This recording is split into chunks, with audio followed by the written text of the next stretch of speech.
adik-adik, selamat malam, selamat berjumpa kembali. Hari ini, seperti biasa, kita akan melakukan pelajaran agama. Itu pelajaran agama yang kedua, bagian yang ketujuh. Dan kita akan memulai pelajaran pada malam hari ini dengan berdoa bersama-sama. Mari kita awali pelajaran hari ini dengan berdoa. Allah Bapa di surga, Allah yang Maha Kasih, Allah yang Maha Baik, terima kasih Engkau telah melindungi kami sepanjang waktu yang telah kami lampaui. Hingga pada kesempatan malam hari ini kami boleh diperkenankan untuk bersama-sama belajar agama. Bapa di surga, kami mohon perlindungan-Mu, kami mohon tuntunan-Mu, agar kami semua juga dapat belajar bersama dengan penuh sukacita. Kami juga berdoa untuk teman-teman kami yang saat ini mereka sedang sakit. Bapa, sembuhkanlah mereka dan berikanlah sukacita. Yang saat ini sedang bermalas-malasan atau saat ini sedang melakukan perjalanan ataupun lain sebagainya, kami juga berdoa untuk mereka semua. Kuatkanlah mereka, berkatilah mereka, dan berikanlah yang terbaik. Kami juga berdoa untuk mereka yang saat ini sedang sedih, mereka yang sedang beban berat. Kami juga mohon padamu, hiburlah mereka dan berikanlah sukacita. Kini kami telah siap untuk belajar bersama-sama. Bapa, lindungilah kami dari awal hingga akhir dan berkatilah kami. Semua kami mohon di dalam nama Tuhan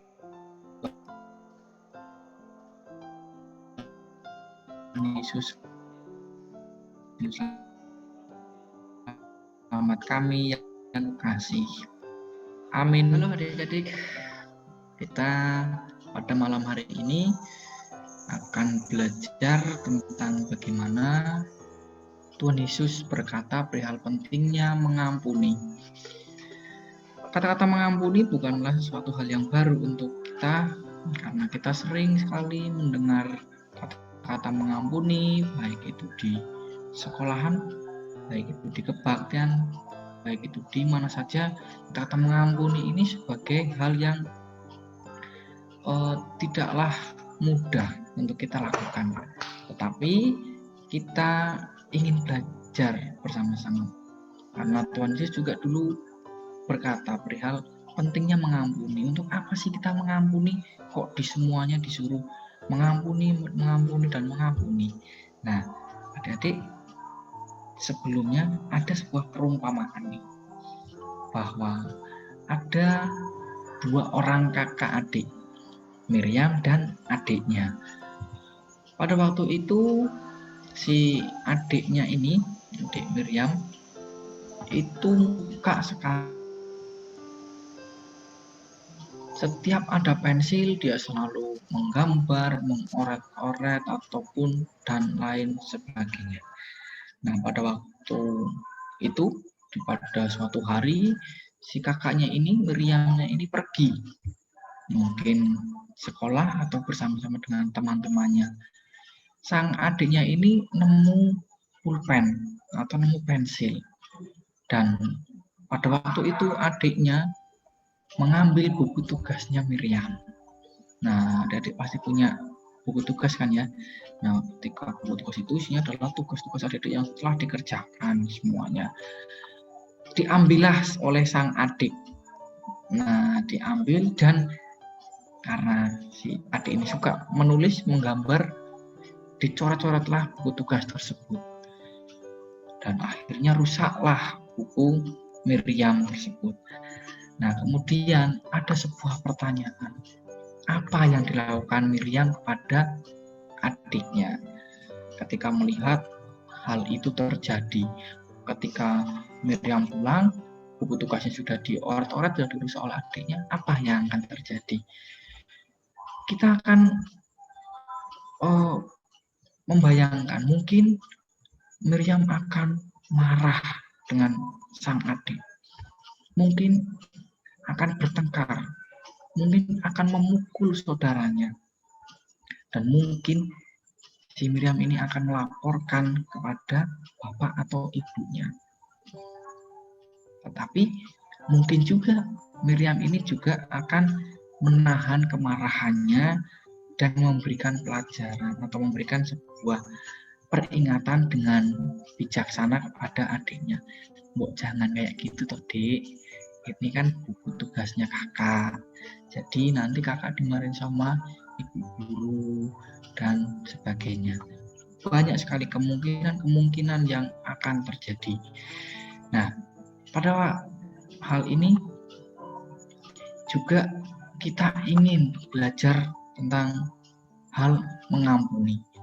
Hal mengampuni ini juga pernah ditanyakan oleh salah seorang murid Tuhan Yesus pada waktu itu, yaitu namanya Petrus. Petrus pernah bertanya kepada Tuhan Yesus, berapa kali orang mengampuni saudaranya? Nah, adik-adik, marilah kita buka Alkitabnya. Kita buka di Matius 18:21 sampai 22. Nah, di sini juga telah tersedia dan mari kita membaca bersama-sama. Kemudian datanglah Petrus dan berkata kepada Yesus, Tuhan, sampai berapa kali aku harus mengampuni saudaraku jika ia berbuat dosa terhadap aku? Sampai 7 kali. Di bagian yang ke-22, Yesus berkata kepadanya, bukan, aku berkata kepadamu bukan sampai 7 kali, melainkan kali 7. Adik-adik yang kekasih, 70 kali 7. Kalau dihitung ada berapa ya? Ada sekitar 490. Nah, kita mengampuni saudara kita mengampuni teman-teman kita itu sangat banyak. Dikatakan kalau kita mengampuni tidak hanya sekali, 2 kali, bahkan 7 kali tidak, tapi sampai 70 kali 7. Yang artinya adalah banyak. Yang artinya adalah kita harus mengampuni teman kita sebanyak mungkin. Karena demikian Tuhan Yesus menjelaskan bahwa orang pada saat mengampuni hendaknya jangan kikir, jangan pelit, jangan hitung-hitungan. Nah, kalau mengampuni itu nggak boleh yang saya sudah mengampuni dia sekali, nanti kalau dia berbuat salah lagi saya tidak akan mengampuni dia. Itu tidak diperkenankan oleh Tuhan Yesus. Tapi marilah kita ingin memberikan atau mengampuni saudara kita dengan ketulusan hati, dengan kesungguhan hati. Hal ini juga yang diajarkan Tuhan Yesus kepada kita. Kemudian ada sebuah perumpamaan lagi ya adik-adik, yaitu tentang perumpamaan tentang hamba yang jahat. Nah, pada waktu itu, adik-adik juga bisa dibaca di bukunya adik-adik bahwa ada seorang hamba yang memiliki hutang banyak kepada sang raja. Hamba tersebut itu bermohon, meminta belas kasihan kepada raja untuk melunaskan hutang-hutangnya. Dengan penuh ketulusan, hamba tersebut mohon kepada raja. Karena raja ini memiliki kasihan, ingin memiliki sebuah kebelas kasihan kepada hamba tersebut. Akhirnya sang raja mengabulkan permintaan hamba tersebut dengan cara melunaskan hutang-hutangnya. Tetapi ada lagi, ketika hamba tersebut sudah diampuni, sudah dilunaskan hutang-hutangnya, hamba tersebut pulanglah hamba tersebut dan menemui orang yang juga berbuat hutang atau orang yang hutang kepada hamba tersebut. Dan si hamba tersebut malah menagih itu kepada temannya dengan kasar, baik dengan cara memukul, dengan cara memaksa untuk bayar hutangmu, bayar dan bayar. Nah, sikapnya ini diketahui oleh sang raja. Jadi raja ini sudah, tetapi kenapa kok hamba tersebut tidak melakukan hal tersebut dengan temannya? Dan hal tersebut ini mengakibatkan sang raja marah dan membawa hamba tersebut ke dalam penjara. Hal ini juga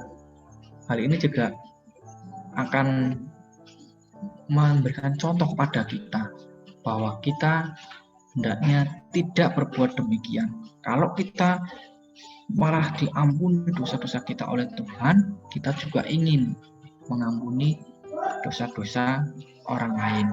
Hal tersebut juga dapat kita lakukan untuk kita sendiri, untuk kita lakukan dalam kehidupan kita, agar apa yang menjadi teladan kita, Tuhan Yesus Kristus telah mengampuni kita dengan penuh sukacita, dengan penuh kasih. Kita juga ingin mengampuni rekan-rekan atau teman-teman kita. Jadi itu ya, kita tidak mengecewakan Tuhan bahwa kita telah diampuni dosa-dosanya, maka dengan penuh sukacita kita juga ingin mengampuni dosa-dosa teman-teman kita. Kemudian adik-adik, di dalam nas Alkitab juga dikatakan, maka Bapakku yang di surga akan berbuat demikian juga terhadap kamu, apabila kamu masing-masing tidak mengampuni saudaramu dengan segenap hati. Jadi ampuni dosa-dosanya, tetapi adik-adik tidak mau mengampuni dosa-dosa teman-teman adik-adik yang nakal, yang berbuat jahat kepada diri kita, itu Allah malah justru tidak mengampuni dosa kita. Dan jikalau kita ingin dosa-dosa kita diampuni, maka kita juga ingin mengampuni dosa-dosa teman-teman yang bersalah kepada kita. Di dalam Matius 18 ayatnya yang ke-35. Nah, di dalam doa Bapa kami juga sering adik-adik menyebut bahwa di sana ada kata-kata ampunilah kesalahan kami. Artinya kita bermohon kepada Allah untuk diampuni dosa-dosanya. Nah, persyarat agar dosa kita diampuni itu apa aja, adik? Yang pertama, kita juga ingin mengenali bahwa kita memerlukan kemuliaan Allah dan merindukannya. Jadi sebelum kita berdoa Bapa kami, kita harus mengenali dulu bahwa ya, saya ingin datang kepada Tuhan untuk diampuni dosa-dosanya. Karena sebagai pendosa-pendosa, saya adalah orang yang banyak melakukan dosa-dosa. Dan kedua, mengakui dosa. Dosa kita di dalam doa dan menyesali dengan sungguh-sungguh. Ketika kita berdoa Bapa kami, kita merenungkan bahwa kita banyak dosa, banyak hal yang tidak berkenan di hati Allah. Kita ingin bermohon, kita ingin mohon pengampunan atas kesalahan-kesalahan kita, dan bertekad untuk tidak mengulangi lagi. Jadi ketika kita sudah mengakui bahwa kita sudah berdosa dan kita telah diampuni, kita ingin belajar untuk tidak melakukan atau mengulangi kesalahan yang sama. Kemudian yang keempat, meraih firman pengampunan dosa dengan penuh kepercayaan. Jadi ketika sang pemimpin kebaktian berkata, di dalam nama Allah dosa-dosamu diampunkan, itu merupakan sebuah kabar sukacita bahwa dosamu, dosa adik-adik, dosaku, dan dosa semua umat-umat Allah yang percaya itu dapat diampunkan. Syaratnya adalah dengan penuh kepercayaan. Allah selalu mengampuni kita, tetapi kita harus mampu belajar mengalahkan keinginan kita untuk berbuat dosa. Jadi ketika Allah sudah mengampuni, kita ingin belajar untuk tidak berbuat dosa. Nah, kemudian adik-adik, dalam doa Bapa kami juga dikatakan, ampunilah segala kesalahan kami, seperti kami mengampuni yang bersalah pada kami. Nah, maksudnya adalah selain kita bermohon untuk kita mengampuni, kita diampuni, kita juga ingin dan kita juga mau untuk mengampuni sesama. Karena di depan juga dikatakan bahwa segala sesuatu atau dosa-dosa dapat diampuni apabila kita juga mengampuni sesama kita. Hal ini juga dapat menambah sukacita, kayak contoh tadi, hamba yang jahat, kita tidak ingin karena Tuhan Yesus telah mengampuni dosa-dosa kita semua tanpa mengingat apapun, dosa-dosa kita dapat diampuni, dan kita juga ingin mengampuni dosa-dosa teman-teman kita yang tadinya nakal pada kita, yang tadinya membuat kita marah dan lain sebagainya. Kita tidak ingin mengingat-ingat itu, tapi kita ingin mengampuni teman kita dengan sungguh-sungguh, dengan ketulusan hati kita. Nah, terus bagaimana saat kita bertemu dengan orang-orang yang telah kita ampuni?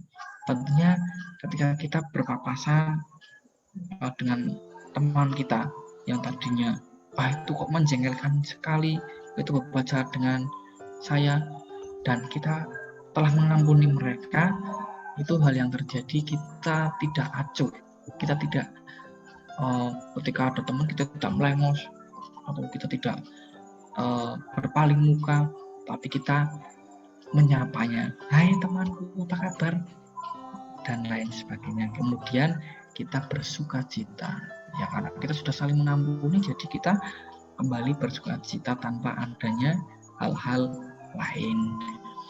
Dan damai, tentunya sifat damai ini juga diinginkan oleh semuanya. Jadi damai ini juga diinginkan.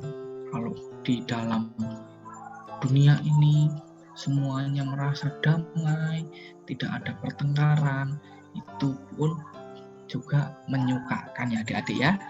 Nah, tetapi bedanya bagaimana jika kita bertemu dengan orang yang membuat kita jengkel, kita pasti akan marah. Setiap ketemu teman kita yang membuat kita jengkel, pasti kita akan marah pada dia. Dan kita selalu ingin balas dendam. Awas kowe ya, awas kamu ya.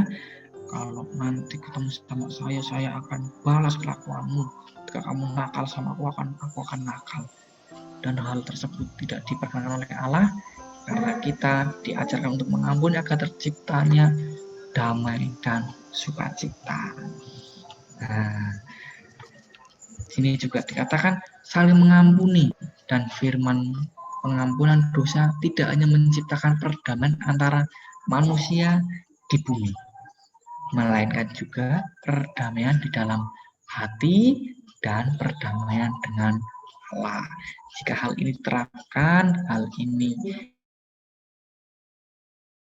tadi Miriam dan adiknya, apabila Miriam mengampuni adiknya, memberikan hal-hal baik dan memberikan pengarah kepada adiknya, tentunya sang adik tidak akan berbuat nakal lagi, dan di dalam rumah si Miriam ini tidak ada pertengkaran antara Miriam dan adiknya, sehingga rumahnya itu tercipta damai dan tidak ada lagi perkelahian dan sebagainya, sehingga rumah itu akan menjadi tempat yang ternyaman bagi kita. Sama halnya dengan kita, ketika kita berada di bumi, kita saling mengampuni, sehingga kita terciptalah damai antara manusia dan sesama, juga melahirkan perdamaian dalam hati kita, karena kita tidak merasa jengkel, marah, dan sebagainya, tapi melainkan hati kita merasa damai, sukacita di dalam hati kita, serta damai di dalam Allah atau dalam Tuhan Yesus.